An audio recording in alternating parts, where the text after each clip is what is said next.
শেখ হাসিনার সরকারের পতনের পর থেকে ভারতের সাথে কমেছে বাংলাদেশের বাণিজ্যিক সম্পর্ক। এই সুযোগে বাংলাদেশে নিজেদের বাণিজ্যিক সম্পর্ক বাড়াতে তৎপর পাকিস্তান।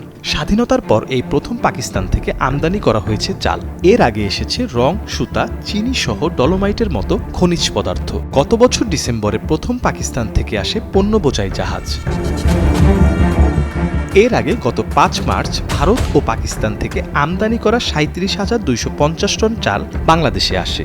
এর আগে পাকিস্তান থেকে ২৬,২৫০ টন আতপ চাল নিয়ে জাহাজ MV-CB এবং ভারত থেকে আমদানি করা ১১,০০০ টন সিদ্ধ চাল নিয়ে জাহাজ HT ইউনিটি চট্টগ্রাম বন্দরে পৌঁছায়।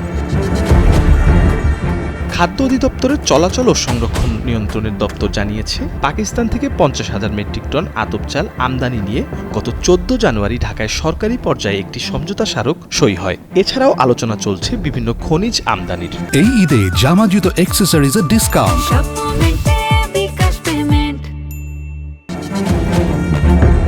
পাকিস্তান থেকে জাহাজ ভর্তি আতপ চাল আনার বিষয়টি নিশ্চিত করেছে চট্টগ্রাম বন্দর কর্তৃপক্ষ। আমদানিকৃত চালের পরিমাণ ২৬,২৫০ টন। এ তথ্যও নিশ্চিত করেছে খাদ্য মন্ত্রণালয়। মন্ত্রণালয়ের এক বিজ্ঞপ্তিতে G2G ব্যবসার আওতায় এই আমদানি করা হয়েছে বলা হয়। এখন প্রশ্ন আসতে পারে, G2G কি? এটি মূলত দুই দেশের সরকারের ভিতর ব্যবসায়িক চুক্তির ক্ষেত্রে বলা হয়। ব্যক্তি উদ্যোগে আমদানিকে বলা হয় B2B। প্রফেসর ইউনূসের নেতৃত্বাধীন সরকার ক্ষমতা নেওয়ার পর থেকেই পাকিস্তানের সাথে বেড়েছে সরকারি পর্যায়ের আমদানি। ব্যবসায়ীদের প্রত্যাশা ব্যক্তি পর্যায়েও আমদানি করতে দেওয়ার সুযোগ দেওয়ার।